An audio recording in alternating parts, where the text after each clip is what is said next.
میرے پیارے آقا صلی اللہ تعالی علیہ وسلم کے پیارے دیوانوں، ایک سوال کئی دنوں سے گردش کر رہا تھا اور میں خود بھی اس کا مشاہدہ لوگوں کی زندگی میں کر رہا تھا۔ وہ سوال اور وہ مشاہدہ یہ ہے کہ نماز پڑھنے کے باوجود بھی انسان کی زندگی میں کوئی تبدیلی نظر نہیں آتی۔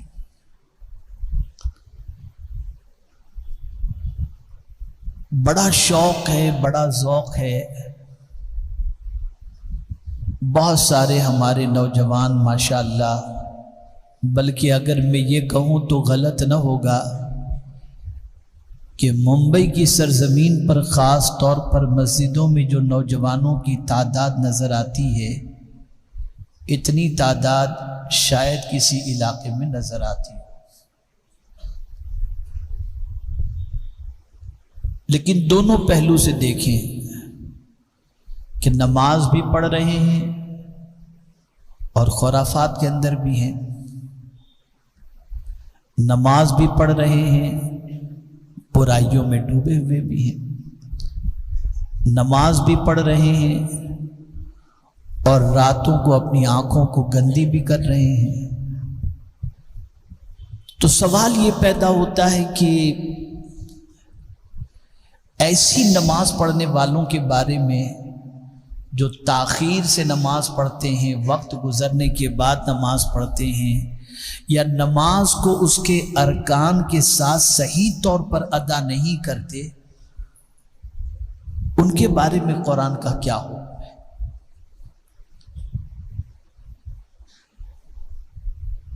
میرے پیارے آقا صلی اللہ تعالی علیہ وسلم کے پیارے دیوانوں، قرآن کہتا ہے فَخَلَفَ مِن بَعْدِهِمْ خَلْفٌ أَضَاعُوا الصَّلَاةَ،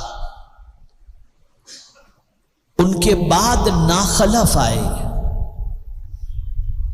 جنہوں نے نماز کو ضائع کی۔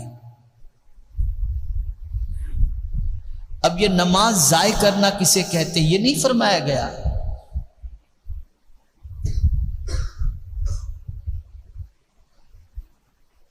کہ نماز کے حوالے سے ان کے اندر کوئی چستی نہیں ہے۔ نماز ضائع کرنے کے بارے میں فرمایا گیا، اس سے مراد قضا کرنا بھی ہے، چھوڑ دینا بھی ہے، اور اس سے مراد مفسرین یہ بھی فرماتے ہیں کہ نماز کے وقت کے گزرنے کے بعد پڑھنا۔ جیسا کہ میں دیکھتا ہوں ممبئی کے اندر کہ مغرب کا وقت قریب قریب ہوتا ہے تو عصر کی نماز پڑھنے چلے جاتے ہیں، ظہر کا وقت آخر میں ہوتا ہے، عصر کے قریب قریب ہوتا ہے تو ظہر پڑھتے ہیں، اور کبھی ایسا ہوتا ہے کہ ظہر پڑھ رہے ہوتے ہیں اور عصر کی اذان ہو جاتی ہے۔ اور بعض حضرات جو نماز پڑھتے ہیں تو ان کی نماز کی سچویشن یہ ہوتی ہے کہ کھڑے تو ہوتے ہیں اللہ کے دربار میں، لیکن وہ کپڑوں سے کھیل رہے ہوتے ہیں، وہ داڑھی سے کھیل رہے ہوتے ہیں، نہ ان کی انگلیاں صحیح طور پر سجدے میں لگتی ہیں، نہ ان کا رکوع صحیح طور پر ہوتا ہے، یہ کوئی چیز نہیں ہوتی۔ بس ایک معاذ اللہ بوجھ، میں یہ تو نہیں کہتا کہ کوئی بوجھ سمجھتا ہو، بس ایک ذمہ داری یا جلدی سے ادا کر لو بس۔ تو جب اس قسم کی نماز ہوتی ہے نا تو اس نماز سے انسان کی زندگی میں انقلاب پیدا نہیں ہوتا،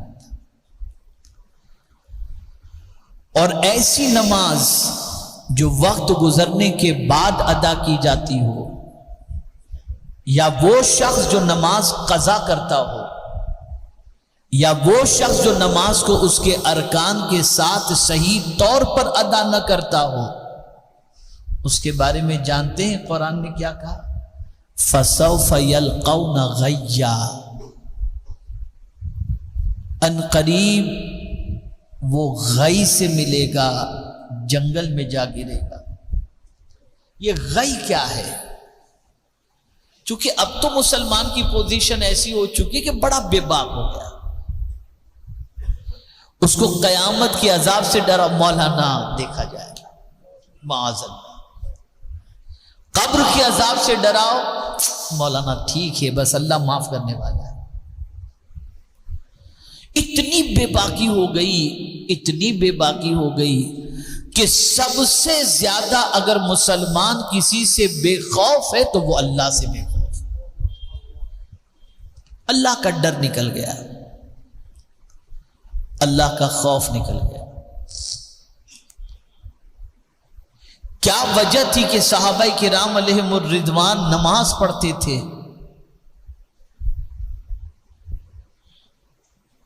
تو تیروں کی بوچھار ہوتی تھی، انہیں پتہ نہیں چلتا تھا؟ کیا وجہ تھی کہ صحابہ کرام علیہم الرضوان نماز پڑھتے تھے تو ان کی نماز سے ان کی زندگی میں وہ ترقی اور وہ انقلاب پیدا ہوتا تھا جس کی کوئی انتہا نہیں؟ اور آج نہ نماز قضا کرنا انسان گناہ سمجھتا ہے، نہ نماز چھوڑنے کے بعد اسے کوئی افسوس ہوتا ہے کہ یہ کیا ہو گیا، مجھ سے کتنی بڑی غلطی ہو گئی، نہیں، کچھ بھی نہیں۔ بلکہ بعض ماؤں کا معاملہ تو یہ ہے کہ بڑا اپنے بچے سے پیار کرتے ہیں اور رات کو 2 بجے 3 بجے بھٹک کر کے بچہ آیا تو صبح نماز کے لیے نہیں اٹھاتے، اگر باپ نے کہہ دیا نماز کے لیے اٹھاؤ، میرا لال بہت تھک کر آیا، اس کی نیند خراب ہو جائے گی۔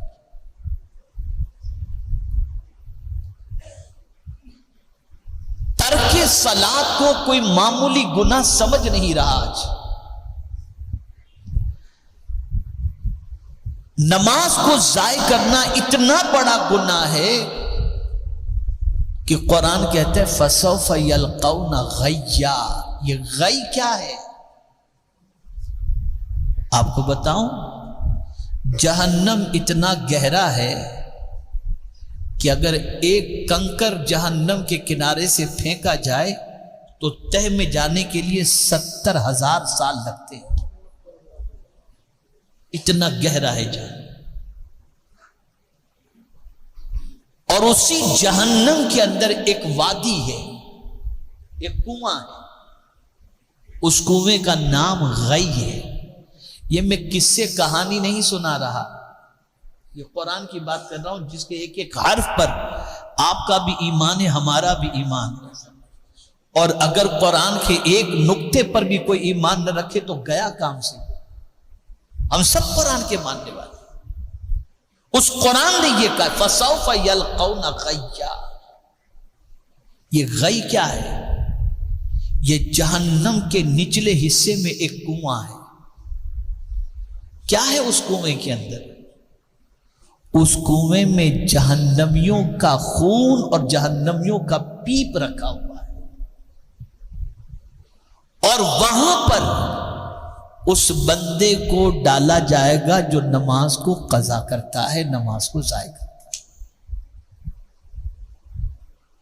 یہاں کوڑا کرکٹ اگر موجود ہو، کچرے کا ڈھیر ہو، کچھ مری ہوئی چیز یا کچھ گندگی بدبو آ رہی ہو، فوراً فون کرتے ہیں میونسپلٹی والے کو، بھائی آ کے اٹھا کے جب بیمار پڑ جائیں گے لوگ۔ تو جہاں جہنمیوں کا پیپ رکھا جاتا ہو اور وہاں جہاں خون رکھا جاتا ہو، وہاں کی بدبو کتنی خطرناک ہوگی۔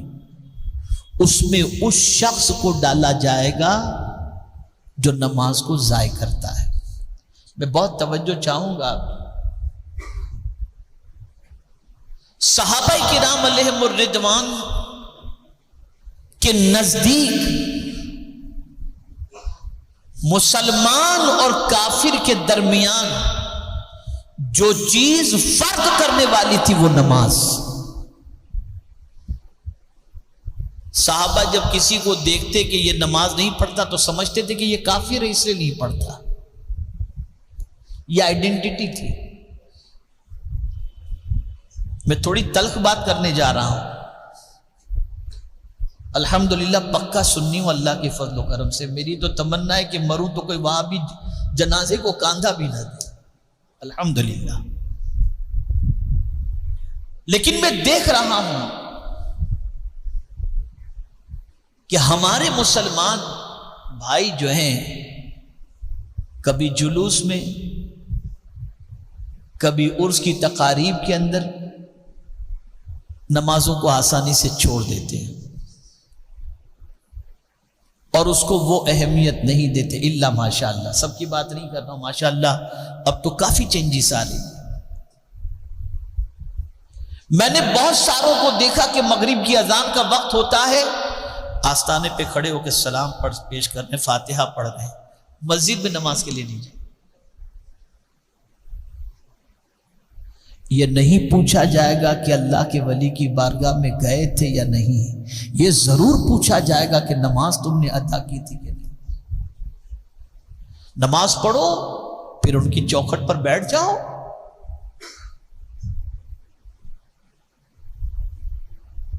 اللہ کی بندگی کرو وقت پر اور اس کے بعد ان کی بارگاہ میں استغاثہ کرو، ان کے وسیلے سے دعا کرو، اللہ کرم کی نظر فرمائے گا. لیکن بگاڑ اتنا بڑھ چکا ہے، اتنا بڑھ چکا ہے جس کی کوئی انتہا نہیں. نماز قضا کرنا کتنا بڑا گناہ ہے آپ کو معلوم؟ آقا کریم رؤوف الرحیم علیہ التحیۃ والتسلیم ارشاد فرماتے ہیں بے نمازی کو مرتے وقت اتنی پیاس لگے گی، توجہ چاہوں گا، مرتے وقت اتنی پیاس لگے گی کہ 7 سمندر کا پانی بھی اسے پلا دیا جائے پھر بھی پیاس نہیں بجھے گی، پھر بھی پیاس نہیں بجھے گی. ہم لوگوں کا حال تو یہ ہے نا کہ مرنے والے کو آب زمزم جو ہے وہ ایک چمچ سے پلاتے ہیں کہ تھوڑا سا اتر جائے، لیکن بے نمازی کو 7 سمندر کا پانی پلا دیا جائے اس کی پیاس نہیں بجھے. نماز چھوڑنا کوئی ہلکا کام ہے، کوئی چھوٹا گناہ ہے، بہت بڑا گناہ ہے. اتنا بڑا گناہ ہے، اتنا بڑا گناہ ہے کہ میرے پیارے آقا صلی اللہ علیہ وسلم کے پیارے دیوانوں، بے نمازی جو ہوتا ہے اس کا نام جہنم کے دروازے پر لکھ دیا جاتا ہے. یہ بے نمازی. تو نماز ضائع نہ کرو. 3 چیزوں میں آقا کریم صلی اللہ علیہ وسلم نے فرمایا جلدی کرو. نمبر 1، نماز کا وقت آ جائے ادا کرنے میں جلدی کرو، اب اس میں تاخیر مت کرو، جلدی سے نماز پڑھ لو. بلکہ میرے پیارے آقا صلی اللہ تعالی علیہ وسلم کے پیارے دیوانوں، اللہ اس بندے کو عرش کے سائے میں جگہ عطا فرمائے گا. جو بندہ ایک وقت کی نماز پڑھ کر کے نکلا نا تو اس کا دل مسجد میں لگا ہوا ہے کہ جلدی سے ظہر کا وقت آئے تو مسجد میں جا کر کے نماز ادا کروں. سرکار فرماتے اللہ اسے عرش کے سائے میں جگہ عطا فرمائے.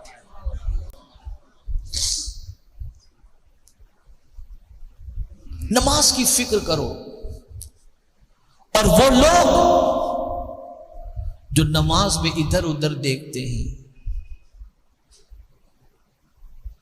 جو نماز میں کپڑے، داڑھی، کھجلی، یہ سب ساری چیزیں جو کرتے رہتے، توجہ نہیں ہوتی، بس ایسے ہی کر رہے ہیں. تو جب کوئی نماز میں ادھر ادھر دیکھتا ہے تو اللہ کی رحمت اس بندے سے پکارتی ہے کیا مجھ سے بھی اچھا کوئی ہے جسے تو دیکھ رہا؟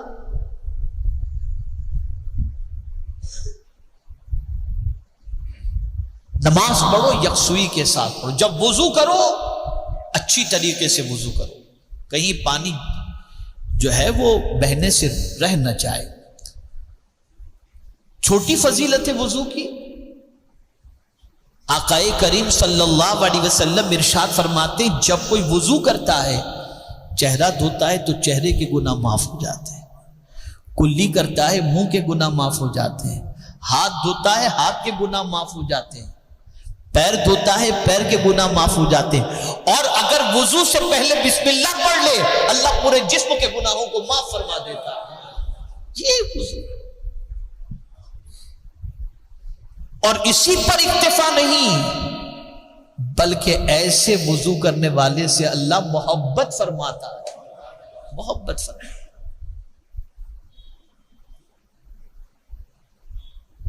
جب آ ہی گئے ہیں مسجد میں، نماز کا ارادہ کر ہی لیا ہے تو پھر اچھی طریقے سے پڑھو۔ اب کیسے پڑھو؟ نماز پرفیکٹ کیسے ہوگی؟ کوئی تصور تو ہو ذہن کے اندر کہ اس تصور کے ساتھ اگر ہم نماز پڑھیں تو ہماری نماز اچھی طریقے سے ہو۔